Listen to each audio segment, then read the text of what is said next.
എല്ലാവർക്കും PSC tips and ട്രിക്സിലേക്ക് സ്വാഗതം. നമ്മൾ ഇന്ന് നോക്കാൻ പോകുന്നത് ഇനി വരാനിരിക്കുന്ന ഡിഗ്രി ലെവൽ പ്രിലിമിനറി പരീക്ഷയ്ക്ക് വേണ്ടിയിട്ടുള്ള ക്ലാസ് ആണ്. അപ്പോൾ ഡിഗ്രി ലെവൽ പ്രിലിമിനറി ആദ്യഘട്ട പരീക്ഷയുടെ ആൻസർ കീ ചെയ്തപ്പോൾ അതിൻ്റെ താഴെയായിട്ട് കുറേ പേരായിട്ട് കമൻറ്റ് ചെയ്ത് ചോദിച്ചൊരു കാര്യമാണ് ഈ ചോദ്യങ്ങളെല്ലാം വന്ന സോഴ്സ് എവിടെ നിന്നാണ് എന്നുള്ളത് പറഞ്ഞിട്ട് ഒരു വീഡിയോ ചെയ്യുമോ എന്നുള്ളത്. അപ്പോൾ ഇന്ന് നമ്മൾ നോക്കുന്നത് ഓരോ ചോദ്യങ്ങളും വന്നത് ഏത് ഭാഗത്ത് നിന്നാണ്, SCRT ആണോ, +1 +2 ആണോ, NCRT ആണോ, അങ്ങനെയുള്ള കാര്യങ്ങളാണ് നമ്മൾ ഇന്നത്തെ ഈ ഒരു വീഡിയോയിലൂടെ നോക്കാൻ വേണ്ടി പോകുന്നത്. ഓക്കെ, അപ്പോൾ എന്തായാലും നമുക്ക് വൈകാതെ തന്നെ വീഡിയോയിലോട്ട് കടക്കാം. അതിന് മുന്നേ സബ്സ്ക്രൈബ് ചെയ്യാതെ ആരെങ്കിലും നമ്മുടെ വീഡിയോസ് കാണുന്നുണ്ടെങ്കിൽ പ്ലീസ് ഒന്ന് സബ്സ്ക്രൈബ് ചെയ്തേക്കുക. വീഡിയോ കണ്ടിട്ട് ഇഷ്ടമായിട്ടുണ്ടെങ്കിൽ തീർച്ചയായിട്ടും ലൈക്ക് ചെയ്യുക. നിങ്ങളുടെ സജഷൻസ് എന്താണെന്നുള്ളത് താഴെ കമൻറ്റായിട്ട് കൂടെ അറിയിക്കുക. ഓക്കെ, അപ്പോൾ വീഡിയോയിലോട്ട് കടക്കാം. അതിന് മുന്നേ ഡിഗ്രി ലെവൽ പ്രിലിംസിന് വേണ്ടിയിട്ട് നമ്മൾ പ്ലേലിസ്റ്റ് സെപ്പറേറ്റ് ആയിട്ട് ക്രിയേറ്റ് ചെയ്തിട്ടുണ്ട്. അപ്പോൾ ഡിഗ്രി ലെവൽ പ്രിലിംസ് 2022 എന്ന് പറയുന്ന പ്ലേലിസ്റ്റ് കയറി നോക്കിക്കഴിഞ്ഞാൽ നിങ്ങൾക്ക് ഡിഗ്രി ലെവൽ പ്രിലിംസിന് വേണ്ടിയിട്ടുള്ള എല്ലാ ക്ലാസ്സസും അതിൽ കാണാൻ വേണ്ടി പറ്റും. കൂടാതെ +1 +2 പാഠഭാഗങ്ങൾ വളരെയധികം ഇമ്പോർട്ടൻ്റ് ആണല്ലേ. നമുക്ക് ഡിഗ്രി ലെവൽ ആദ്യഘട്ട പരീക്ഷയുടെ ചോദ്യപേപ്പർ കണ്ടപ്പോൾ മനസ്സിലായതാണ് +1 +2 പാഠഭാഗങ്ങളിൽ നിന്ന് ഒരുപാട് ചോദ്യങ്ങൾ വന്നിട്ടുണ്ട്. അപ്പോൾ +1 +2 പാഠഭാഗങ്ങൾ നമ്മൾ ഓൾമോസ്റ്റ് എല്ലാം എടുത്തിട്ടുണ്ട്. അപ്പോൾ ആ വീഡിയോസിൻ്റെ എല്ലാം ലിങ്ക് ഒരു പ്ലേലിസ്റ്റ് ആയിട്ട് നമ്മൾ സെപ്പറേറ്റ് ക്രിയേറ്റ് ചെയ്തിട്ടുണ്ട്, +1 +2 എന്ന് പറഞ്ഞിട്ട്. അപ്പോൾ ആ പ്ലേലിസ്റ്റിൻ്റെ ലിങ്ക് കൂടെ ഞാൻ താഴെ കൊടുത്തേക്കാം. അപ്പോൾ അതുകൂടി ഒന്ന് കയറി ചെക്ക് ചെയ്ത് നോക്കുക. പിന്നെ നമ്മൾ ഡിഗ്രി ലെവൽ പ്രിലിംസിന് വേണ്ടിയിട്ട് മുൻവർഷ ചോദ്യങ്ങളുടെ വീഡിയോസ് ചെയ്യുന്നുണ്ട്. അപ്പോൾ അതിൻ്റെയും പ്ലേലിസ്റ്റിൻ്റെ ലിങ്ക് ഞാൻ താഴെ കൊടുത്തേക്കാം, അതുകൂടി കണ്ടു നോക്കുക കേട്ടോ. പിന്നെ degree level prelims 30 days time ടേബിളിനെ കുറിച്ച് എല്ലാവർക്കും അറിയാലോ. അറിയാത്തവരുണ്ടെങ്കിൽ നിങ്ങൾക്ക് 30 ദിവസം കൊണ്ട് റിവിഷൻ ഉൾപ്പെടെ സിലബസ് നല്ല രീതിയിൽ കംപ്ലീറ്റ് ചെയ്യണമെന്നുണ്ടെങ്കിൽ ആ 30 ഡേയ്സ് ടൈം ടേബിളിൻ്റെ പ്ലേലിസ്റ്റിൻ്റെ ലിങ്ക് കൂടെ ഞാൻ കൊടുത്തേക്കാം കേട്ടോ. അപ്പോൾ ഓരോ ദിവസത്തെ ടൈം ടേബിൾ നിങ്ങൾക്ക് കിട്ടും. അതുമായിട്ട് റിലേറ്റ് ചെയ്ത് ഓരോ ടോപ്പിക്കുമായി ബന്ധപ്പെട്ട മുൻവർഷ ചോദ്യങ്ങൾ നമ്മൾ തന്നെ വീഡിയോ ആയിട്ട് ചെയ്തിട്ടുണ്ട്. അപ്പോൾ അത് കണ്ട് നിങ്ങൾക്ക് പഠിക്കാൻ വേണ്ടി പറ്റുന്നതാണ്. ഓക്കെ, അപ്പോൾ എന്തായാലും നമുക്ക് ഇന്നത്തെ വീഡിയോയിലോട്ട് കടക്കാം. അപ്പോൾ കൂടുതൽ ചോദ്യങ്ങളും ഡിഗ്രി ലെവൽ ആദ്യഘട്ട പരീക്ഷയ്ക്ക് കൂടുതൽ ചോദ്യങ്ങളും വന്നിട്ടുള്ളത് +1 +2 NCRTയിൽ നിന്ന് വന്നിട്ടുണ്ട്. അതുപോലെ SCRT വന്നിട്ടുണ്ട്. പിന്നെ CBSE സിലബസ്, മാത്സ്. മാത്സിലെ ചോദ്യങ്ങളെല്ലാം CBSE മാത്സിൽ നിന്നാണ് കൂടുതൽ ചോദിച്ചിട്ടുള്ളത്. അപ്പോൾ നമുക്ക് ഓരോ ചോദ്യങ്ങളും എവിടെ നിന്നാണ് വന്നിട്ടുള്ളത് എന്നുള്ളത് ഡീറ്റെയിൽഡ് ആയിട്ട് നോക്കാം കേട്ടോ. അപ്പോൾ ആദ്യത്തെ ചോദ്യം, താഴെ തന്നിരിക്കുന്ന പ്രസ്താവനകൾ പരിഗണിക്കുക. RBIനെ കുറിച്ചിട്ടാണ് തന്നിരിക്കുന്നത്. സ്റ്റേറ്റ്മെൻറ്റ് ഞാൻ ജസ്റ്റ് ഒന്ന് വായിക്കാം. ഇന്ത്യയിൽ RBIക്കാണ് രൂപയും നാണയങ്ങളും പുറത്തിറക്കാനുള്ള കുത്തക അവകാശമുള്ളത്. ഇന്ത്യയുടെ വിദേശ നാണയ ശേഖരം സൂക്ഷിക്കുകയും കൈകാര്യം ചെയ്യുകയും ചെയ്യുന്നത് RBI ആണ്. ഓപ്പൺ മാർക്കറ്റിലെ പ്രവർത്തനങ്ങൾ RBI ചെയ്യുന്നത് ഗവൺമെൻറ് സെക്യൂരിറ്റികളുടെ വിൽപ്പനയും വാങ്ങലും മുഖേനയാണ്. നാണ്യപ്പെരുപ്പം ഉണ്ടാകുമ്പോൾ RBI ക്യാഷ് റിസർവ് റേഷ്യോ കുറയ്ക്കുന്നു. അപ്പോൾ ഇങ്ങനെ 4 പ്രസ്താവനകൾ തന്നിട്ട് ഇതിൽ ഏതൊക്കെ പ്രസ്താവനകളാണ് ശരി എന്നാണ് ചോദിച്ചിരിക്കുന്നത്. അപ്പോൾ ഈ RBIനെ കുറിച്ചുള്ള ഈ ഒരു ചോദ്യം വന്നിട്ടുള്ളത് +2 എക്കണോമിക്സ് സ്ഥൂല സാമ്പത്തിക ശാസ്ത്രം എന്ന് പറയുന്ന ഒരു ടെക്സ്റ്റ് ഉണ്ട്. സ്ഥൂല സാമ്പത്തിക ശാസ്ത്രം +2 ആണ്. അപ്പോൾ അതിൽ നമുക്ക് 3ാമത്തെ ചാപ്റ്റർ ആണ് പണവും ബാങ്കിങ് സംവിധാനവും എന്ന് പറയുന്ന ചാപ്റ്ററാണ്. പണവും ബാങ്കിങ് സംവിധാനവും. അപ്പോൾ അതിൽ നമുക്ക് വളരെ ഡീറ്റെയിൽഡ് ആയിട്ട് എന്താണ് കേന്ദ്ര ബാങ്ക്, അതുപോലെ തന്നെ അതിൽ പണം സൃഷ്ടിക്കുവാനുള്ള നിയന്ത്രണങ്ങളും പണഗുണകവും എന്ന് പറയുന്നൊരു ഹെഡിങ്ങിന് താഴെ CRR കരുതൽ ധന അനുപാതം, അതിനെക്കുറിച്ചെല്ലാം ഡീറ്റെയിൽഡ് ആയിട്ട് കൊടുത്തിട്ടുണ്ട്. അപ്പോൾ ഇതിൽ നിന്നാണ് ആ ഒരു ചോദ്യം വന്നിട്ടുള്ളത്. റിസർവ് റേഷ്യോ പറഞ്ഞില്ലേ. അപ്പോൾ ആ ഒരു ഭാഗത്ത് നിന്നുള്ള ചോദ്യം വന്നിരിക്കുന്നത് ഈ ഒരു ചാപ്റ്ററിൽ നിന്നാണ് കേട്ടോ. സ്ഥൂല സാമ്പത്തിക ശാസ്ത്രത്തിൽ പണവും ബാങ്കിങ് സംവിധാനവും എന്ന് പറയുന്ന ഈ ഒരു ചാപ്റ്ററിൽ നിന്നാണ് വന്നിട്ടുള്ളത്. അത് നിങ്ങൾ നോട്ട് ചെയ്ത് വെച്ചേക്കുക. ആ ചാപ്റ്റർ വൃത്തിയായിട്ട് പഠിക്കണം. അപ്പോൾ അതിൻ്റെ ക്ലാസ് നമ്മൾ ഓൾറെഡി ഡീറ്റെയിൽഡ് ആയിട്ട് ചെയ്തിട്ടിട്ടുണ്ട്. അപ്പോൾ അത് കാണാത്തവരുണ്ടെങ്കിൽ കാണുക. ആ വീഡിയോയുടെ ലിങ്ക് ഞാൻ താഴെ ഡിസ്ക്രിപ്ഷൻ ബോക്സിൽ കൊടുത്തേക്കാം. അടുത്ത ചോദ്യം, ഗുഡ്സ് ആൻഡ് സെയിൽസ് നികുതി എന്നാണ് നിലവിൽ വന്നത്?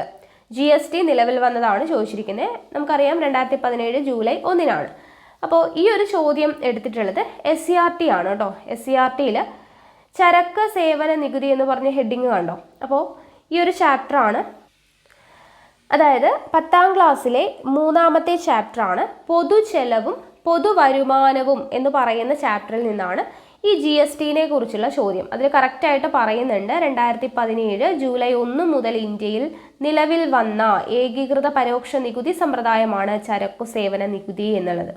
അപ്പോൾ 10ാം ക്ലാസ്സിലെ സോഷ്യൽ സയൻസ് 3ാമത്തെ ചാപ്റ്റർ പൊതുചെലവും പൊതുവരുമാനവും എന്ന് പറയുന്ന ചാപ്റ്ററിൽ നിന്നാണ് ഈ ഒരു ചോദ്യം വന്നിട്ടുള്ളത്. അടുത്തത് താഴെ തന്നിരിക്കുന്ന പ്രസ്താവനകൾ പരിഗണിക്കുക. ഇവിടെ ഡയറക്റ്റ് നികുതി എന്നാൽ എന്താണ്? ഇമ്പാക്റ്റ് ഒരു വ്യക്തിയിലും ഇൻസിഡൻസ് മറ്റൊരു വ്യക്തിയിലുമായ നികുതിയാണ് എന്ന് തന്നിട്ടുണ്ട്. പരോക്ഷ നികുതി എന്നാൽ ഇമ്പാക്റ്റും ഇൻസിഡൻസും ഒരു വ്യക്തിയിലാകുന്ന നികുതിയാണ്. പരോക്ഷ നികുതിയുടെ ഭാരം കൈമാറ്റം ചെയ്യാവുന്നതാണ്. അപ്പോൾ നികുതിയെ കുറിച്ചിട്ടുള്ള ചോദ്യമാണ്. 3 സ്റ്റേറ്റ്മെന്റ് തന്നിട്ടുണ്ട്. ഇതിൽ ശരിയായത് ഏതാണ് എന്നുള്ളതാണ് ചോദിച്ചിരിക്കുന്നത്. 3ാമത്തെ പ്രസ്താവനയാണ് ശരിയായിട്ടുള്ളത്. അപ്പോൾ ഈ ഒരു ചോദ്യം വന്നിട്ടുള്ളത് ഇതേ സെയിം ചാപ്റ്റർ തന്നെയാണ് കേട്ടോ. സോറി, 3ാമത്തെ അല്ല, 5ാമത്തെ ചാപ്റ്ററാണ്. 10th സ്റ്റാൻഡേർഡ് 5th ചാപ്റ്ററാണ്. പൊതുചെലവും പൊതുവരുമാനവും എന്ന് പറയുന്നതിൽ തന്നെയാണ് നമ്മളിപ്പോൾ GST പറഞ്ഞില്ലേ, അതേ ചാപ്റ്ററിൽ തന്നെയാണ് നികുതികൾ എന്ന് പറയുന്ന ഹെഡിങ്ങിന് താഴെ നമുക്ക് പ്രത്യക്ഷ നികുതി, പരോക്ഷ നികുതി എന്നിങ്ങനെ സെപ്പറേറ്റ് ചെയ്ത് കാണാൻ പറ്റും. പ്രത്യക്ഷ നികുതി കണ്ടോ, പ്രത്യക്ഷ നികുതിയുടെ എക്സാമ്പിൾ ഏതൊക്കെയാണ്, പരോക്ഷ നികുതി അതിൻ്റെ എക്സാമ്പിൾ ഏതൊക്കെയാണ്, അങ്ങനെയുള്ള കാര്യങ്ങളെല്ലാം കൊടുത്തിട്ടുണ്ട്. അപ്പോൾ ആ ഒരു ചാപ്റ്ററിൽ നിന്നാണ് ആ ഒരു ചോദ്യം വന്നിട്ടുള്ളത്. അടുത്ത ചോദ്യം, സാമ്പത്തിക അടിയന്തരാവസ്ഥയുടെ പ്രത്യാഘാതം അല്ലാത്തത് ഏത്? സാമ്പത്തിക അടിയന്തരാവസ്ഥയുടെ പ്രത്യാഘാതം അല്ലാത്തത് ഏത്? നമുക്ക് 4 സ്റ്റേറ്റ്മെന്റ് ആണ് തന്നിട്ടുള്ളത്. ശമ്പളത്തിലും മറ്റ് ആനുകൂല്യങ്ങളിലുമുള്ള കുറവ്, സാമ്പത്തിക ബില്ലുകൾ രാഷ്ട്രപതിയുടെ അനുമതിക്കായി മാറ്റിവെക്കപ്പെടും, ന്യായാധിപരുടെ ശമ്പളത്തിലുള്ള കുറവ്, സംസ്ഥാനങ്ങളിലെ ധനകാര്യമന്ത്രിമാരുടെ പോസ്റ്റുകൾ പിരിച്ചുവിടപ്പെടും. അപ്പോൾ ഇവിടെ സാമ്പത്തിക അടിയന്തരാവസ്ഥയുടെ പ്രത്യാഘാതം അതിനെക്കുറിച്ച് പറയുന്നത് പ്ലസ് ടുവിൽ ഇന്ത്യൻ രാഷ്ട്രീയം സ്വാതന്ത്ര്യ ലബ്ധി മുതൽ, ഓക്കെ ഇതാണ് കേട്ടോ. അപ്പോൾ പൊളിറ്റിക്കൽ സയൻസ് ആണ്. +2 പൊളിറ്റിക്കൽ സയൻസ് ടെക്സ്റ്റിൽ ഇന്ത്യൻ രാഷ്ട്രീയം സ്വാതന്ത്ര്യ ലബ്ധി മുതൽ എന്ന് പറയുന്ന ടെക്സ്റ്റ് ബുക്കാണ്. അപ്പോൾ അതിൽ ചാപ്റ്ററിൻ്റെ പേര് ജനാധിപത്യക്രമത്തിൻ്റെ പ്രതിസന്ധി. എന്താണ്? ജനാധിപത്യക്രമത്തിൻ്റെ പ്രതിസന്ധി. അതിൽ അടിയന്തരാവസ്ഥയെക്കുറിച്ച് പറയുന്നുണ്ട്. അടിയന്തരാവസ്ഥയുടെ പശ്ചാത്തലം, സാമ്പത്തിക പശ്ചാത്തലം, അതിൻ്റെ പ്രത്യാഘാതങ്ങൾ എന്ന് പറഞ്ഞു കൊടുത്തിരിക്കുന്നുണ്ടോ. അപ്പോൾ ഈ ഒരു ചാപ്റ്ററിൽ നിന്നാണ് ഈ ഒരു ചോദ്യം നമുക്ക് വന്നിരിക്കുന്നത്. ഓക്കെ, +2 പൊളിറ്റിക്കൽ സയൻസ് ചാപ്റ്ററിൻ്റെ പേര് നിങ്ങൾ നോട്ട് ചെയ്ത് വെച്ചേക്കാം. അടുത്ത ചോദ്യം, വാഴ്സോ ഉടമ്പടി നിലവിൽ വന്നത്. വാഴ്സോ ഉടമ്പടി നിലവിൽ വന്നത് 1955 വാഴ്സോ ഉടമ്പടി നിലവിൽ വരുന്നത്. അപ്പോൾ ഈ ഒരു ചോദ്യം വന്നിട്ടുള്ളത് സമകാലിക ലോകരാഷ്ട്രീയം എന്ന് പറയുന്ന +2 ടെക്സ്റ്റ് ബുക്കാണ് കേട്ടോ. പൊളിറ്റിക്കൽ സയൻസ് ആണ്. +2 പൊളിറ്റിക്കൽ സയൻസ് സമകാലിക ലോകരാഷ്ട്രീയം എന്ന് പറയുന്ന ടെക്സ്റ്റ് ബുക്കിലെ 1ാമത്തെ ചാപ്റ്റർ ആണ് ശീതയുദ്ധ കാലഘട്ടം. ശീതയുദ്ധ കാലഘട്ടം. ഈ ഒരു ചോദ്യം ഈ ഒരു ടെക്സ്റ്റിൽ നമുക്ക് കറക്റ്റായിട്ട് അവിടെ എടുത്തു കൊടുത്തിട്ടുണ്ട്. ഇവിടെ 1955 വാഴ്സാ ഉടമ്പടി രൂപീകരിക്കപ്പെട്ടത്. കണ്ടോ? അപ്പോൾ ഇവിടെ നിന്നാണ് ആ ഒരു ചോദ്യം വന്നിട്ടുള്ളത് കേട്ടോ. അപ്പോൾ ഇത് ഇമ്പോർട്ടൻ്റ് ആയിട്ടുള്ളൊരു ചാപ്റ്ററാണ് ശീതയുദ്ധ കാലഘട്ടം, ദ കോൾഡ് വാർ എറ എന്ന് പറയുന്നത്. അപ്പോൾ ആ ഒരു ചാപ്റ്റർ നോട്ട് ചെയ്ത് വെച്ചേക്കാം. അടുത്ത ചോദ്യം, താഴെ കൊടുത്തിരിക്കുന്നവയിൽ ഏതാണ് റിമോട്ട് സെൻസിങ്ങിന് അത്യാവശ്യമായത്? റിമോട്ട് സെൻസിങ്ങിന് അത്യാവശ്യമായത് എന്തൊക്കെയാണ്? കുറേ പോയിന്റ്സ് കൊടുത്തിട്ടുണ്ട്. ഊർജ സ്രോതസ്സിൻ്റെ വികിരണം, ഊർജവും ലക്ഷ്യവുമായുള്ള പ്രതിപ്രവർത്തനം, സംപ്രേഷണവും സ്വീകരണവും പ്രോസസ്സിങ്ങും, വ്യാഖ്യാനവും വിശകലനവും. അപ്പോൾ റിമോട്ട് സെൻസിങ്ങുമായിട്ട് ബന്ധപ്പെട്ട ഈ ഒരു ചോദ്യം വന്നിട്ടുള്ളത് NCERT ആണ് കേട്ടോ. അതായത് chapter 7 introduction to remote sensing. Okay, +1 geography ആണ്. +1 ജിയോഗ്രഫിയിൽ ആ ടെക്സ്റ്റിൻ്റെ പേരെന്ന് പറയുന്നത് നോക്കുക, ചാപ്റ്ററിൻ്റെ പേര് ഇൻട്രൊഡക്ഷൻ ടു റിമോട്ട് സെൻസിങ് ആണ് കേട്ടോ. ജിയോഗ്രഫി ഇൻ പ്രാക്ടിക്കൽ എന്ന് പറയുന്ന ഒരു ടെക്സ്റ്റാണ്. അത് ഇൻട്രൊഡക്ഷൻ ടു റിമോട്ട് സെൻസിങ് എന്ന് പറയുന്ന ഒരു ചാപ്റ്ററിലാണ് സ്റ്റേജസ് ഇൻ റിമോട്ട് സെൻസിങ് എന്ന് പറഞ്ഞിട്ട് ഒരു ഹെഡിങ്ങിന് താഴെ കൊടുത്തിട്ടുണ്ട് കേട്ടോ. മലയാളത്തിൽ അത് കുറച്ചുകൂടെ ഇങ്ങനെ എന്താ പറയുക ഡീറ്റെയിൽഡ് ആയിട്ട് എക്സ്പ്ലെയിൻ ചെയ്തിട്ടാണ്. പക്ഷേ ഇംഗ്ലീഷിലുള്ളതിൻ്റെ നമുക്ക് കറക്റ്റ് ആ പോയിന്റ് ആയിട്ട് തന്നെ കൊടുത്തിട്ടുണ്ട്. അപ്പോൾ ഇതായിരിക്കും കുറച്ചുകൂടെ നല്ലത്. സ്റ്റേജസ് ഇൻ റിമോട്ട് സെൻസിങ് എന്ന് പറഞ്ഞു കൊടുത്തിട്ടുള്ളത് നോക്കൂ. Source of energy, transmission of energy, interaction of energy with the earth's surface, propagation of reflected, diffraction of reflected എന്നൊക്കെ പറഞ്ഞു കൊടുത്തിരിക്കുന്നുണ്ടോ. അപ്പോൾ സ്റ്റേജസ് ഇൻ റിമോട്ട് സെൻസിങ് എന്ന് പറഞ്ഞിട്ട് ഇവിടെ വളരെ വ്യക്തമായിട്ട് ഇൻട്രൊഡക്ഷൻ ടു റിമോട്ട് സെൻസിങ് എന്ന് പറയുന്ന ചാപ്റ്ററിൽ അത് പറയുന്നുണ്ട്. ഇനി അടുത്ത ചോദ്യം, ഇന്ത്യൻ കാലാവസ്ഥയെ ബാധിക്കുന്ന ഉയർന്ന വാതക സംചലനം അഥവാ സംവിധാനം ഏതാണ്? ഇന്ത്യൻ കാലാവസ്ഥയെ ബാധിക്കുന്ന ഉയർന്ന വാതക സഞ്ചലനം അഥവാ സംവിധാനം ഏതാണ് എന്നാണ് ചോദിച്ചിരിക്കുന്നത്. ജെറ്റ് സ്ട്രീം ആണ് നമ്മുടെ ആൻസർ, ജെറ്റ് സ്ട്രീം. അപ്പോൾ ഈ ജെറ്റ് സ്ട്രീം എന്ന് പറയുന്നതിനെ കുറിച്ച് ഈ ഒരു ചാപ്റ്റർ എന്ന് പറയുന്നത് ഇവിടെ കാണുന്നുണ്ട്. ജെറ്റ് പ്രവാഹങ്ങളും ഉന്നതതല വായു ചംക്രമണവും എന്ന് പറയുന്ന +1 കാലാവസ്ഥ എന്ന് പറയുന്ന ചാപ്റ്ററാണ് കേട്ടോ. ഇന്ത്യൻ ജോഗ്രഫിയിൽ +1 ഇന്ത്യൻ ജോഗ്രഫിയിൽ ഇന്ത്യ ഭൗതിക പരിസ്ഥിതി എന്ന് പറയുന്ന ടെക്സ്റ്റ് ബുക്കാണ്. ഇന്ത്യ ഭൗതിക പരിസ്ഥിതി എന്ന് പറയുന്ന ടെക്സ്റ്റ് ബുക്കിൽ കാലാവസ്ഥ എന്ന് പറയുന്ന 4ാമത്തെ ചാപ്റ്ററാണ്. അതിൽ ജെറ്റ് പ്രവാഹങ്ങളും ഉന്നതതല വായുചംക്രമണവും എന്ന് പറയുന്ന ഹെഡിങ്ങിന് താഴെയാണ് ഇതിനെക്കുറിച്ച് പറയുന്നത്. ഓക്കെ, അപ്പോൾ ജെറ്റ് സ്ട്രീമിനെ കുറിച്ചുള്ള ചോദ്യം എവിടെയാണെന്ന് മനസ്സിലായല്ലോ. ഇന്ത്യൻ ജോഗ്രഫി, ഇന്ത്യ ഭൗതിക പരിസ്ഥിതിയിലെ 4ാമത്തെ ചാപ്റ്ററാണ് കാലാവസ്ഥ. അടുത്ത ചോദ്യം, ഏത് പഞ്ചവത്സര പദ്ധതിയാണ് ആദ്യമായി ദാരിദ്ര്യ നിർമ്മാർജ്ജനം പ്രധാന ലക്ഷ്യമായി സ്വീകരിച്ചത്? 5ാം പഞ്ചവത്സര പദ്ധതിയാണ്. ഈ ഒരു ചോദ്യം വന്നിട്ടുള്ളത് നമുക്കറിയാം, 10ാം ക്ലാസ്സിലെ ഈ പഞ്ചവത്സര പദ്ധതികളുടെ ഈ ടേബിൾ എല്ലാവർക്കും അറിയുന്നതല്ലേ. ഓക്കെ, അപ്പോൾ ഈ ഒരു ടേബിളാണ് കേട്ടോ, അത് SCERT-യിൽ നിന്നാണ്. ഇന്ത്യയും സാമ്പത്തിക ആസൂത്രണവും എന്ന് പറയുന്ന ചാപ്റ്ററാണ്.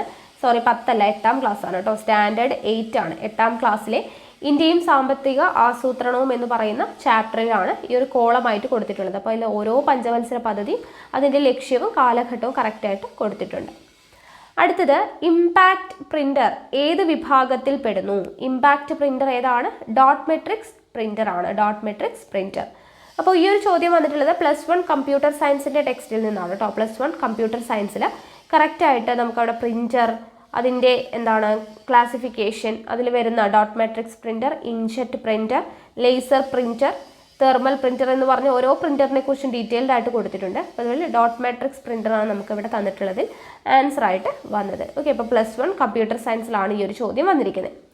അടുത്തത്, വ്യത്യസ്തങ്ങളായ പ്രോട്ടോകോൾ ഉപയോഗിക്കുന്ന ഡിവൈസുകളെ ബന്ധിപ്പിക്കുന്ന ഉപകരണം ഏതാണ്? അപ്പോൾ ഇവിടെ ഗേറ്റ് വേ ആണ് വ്യത്യസ്തങ്ങളായ പ്രോട്ടോകോൾ ഉപയോഗിക്കുന്ന ഡിവൈസുകളെ ബന്ധിപ്പിക്കുന്ന ഉപകരണം. അപ്പോൾ ഈ തന്നിരിക്കുന്ന ഗേറ്റ് വേ, അതുപോലെ മറ്റ് options switch, hub, okay, proxy server നോക്കുക. ഇതും +1 കമ്പ്യൂട്ടർ സയൻസിലാണ് കണ്ടോ. ആ ഒരു ഭാഗത്ത് വരുന്ന ഹബ്ബിനെ കുറിച്ച് പറയുന്നുണ്ട് +1 കമ്പ്യൂട്ടർ സയൻസിൽ, സ്വിച്ചിനെ കുറിച്ച് പറയുന്നുണ്ട്, റിപ്പീറ്ററിനെ കുറിച്ച് പറയുന്നുണ്ട്, ബ്രിഡ്ജിനെ കുറിച്ച് പറയുന്നുണ്ട്, റൂട്ടറിനെ കുറിച്ച് പറയുന്നുണ്ട്, ഗേറ്റ് വേ, നമ്മുടെ ആൻസർ ആയിട്ടുള്ള ഗേറ്റ് വേനെ കുറിച്ച് പറയുന്നുണ്ട്. അപ്പോൾ +1 കമ്പ്യൂട്ടർ സയൻസിലാണ് ഈ ഒരു കാര്യങ്ങളൊക്കെ വരുന്നത്. അപ്പോൾ അതിൽ നിന്നാണ് ചോദിച്ചിട്ടുള്ളത്. അടുത്തത്, താഴെ തന്നിരിക്കുന്ന യുദ്ധങ്ങളിൽ ഏതാണ് ശരിയായി ചേരാത്തത്? ഓക്കെ, അപ്പോൾ ഇത്രയും ചോദ്യങ്ങളാണ് നമ്മൾ ഇന്ന് ഡിസ്കസ് ചെയ്യാൻ വേണ്ടി പോകുന്നത്. അപ്പോൾ ഇത്രയും ചോദ്യങ്ങൾ ഏതൊക്കെ ഭാഗത്ത് നിന്നാണ് വന്നത് എന്നുള്ളത് ഞാൻ പറഞ്ഞു തന്നു. അപ്പോൾ ബാക്കിയുള്ള ക്വസ്റ്റ്യൻസ് ഇതുപോലെ തന്നെ നമ്മൾ വീഡിയോ ആയിട്ട് ചെയ്യുന്നതാണ്.